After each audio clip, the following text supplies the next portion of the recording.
Hey, Mike. Well, I'm finally back in DC, and I talked to a lot of people at the airport in Orlando and in Cincinnati and then in DC. And I just spoke to this wonderful man, and he actually was a Clinton supporter.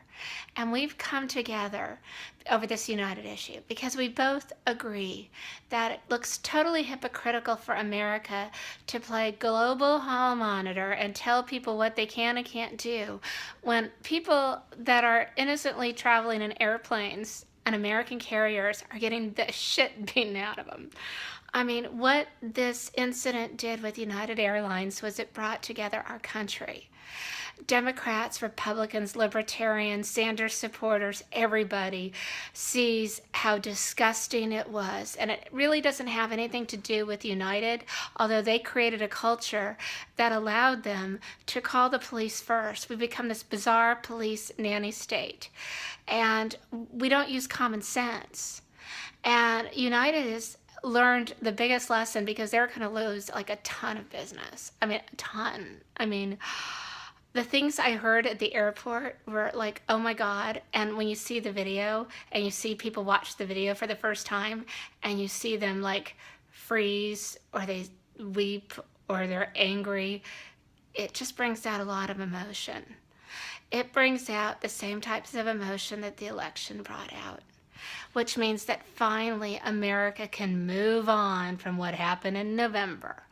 Thank you, Jesus. Thank you, United Airlines. And I think that that man, that Asian doctor who'd wanted to get back to visit his like sick patients, he can become propelled to like be the voice of like reason. And I think that common sense solutions need to happen, and not just with America, but with airlines and everything. So I'm ranting. I love to rant.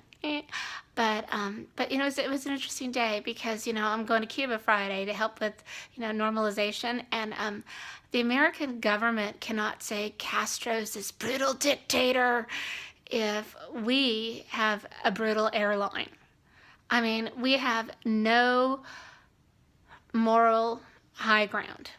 We cannot tell the Cuban government, any government, that they cannot commit human rights violations when they're happening on our own airline carriers. Every American should feel safe when they go on an airplane.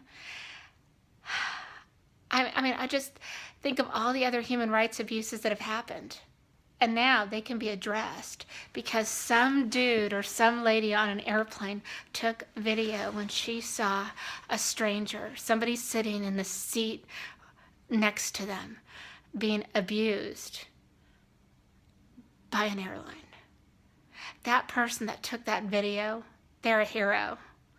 Whoever they are, and those people on the airplane that said, "What are you doing? What are you doing?" They're my hero because they showed me that people in America care about humanity. And I know, Mike, you care about humanity. And I have no idea where you're living. I have no idea where you are. I just make these little videos because I want to communicate and say hello. Hi. Hi. Anyways, look at this hotel. Pretty cool. Priceline. Yeah, Priceline. It's like a $229 a night room in Crystal City that I got for $73. Not a bad deal. Yeah, it's nice having Bill Shatner be my travel agent. Anyways, have a great day.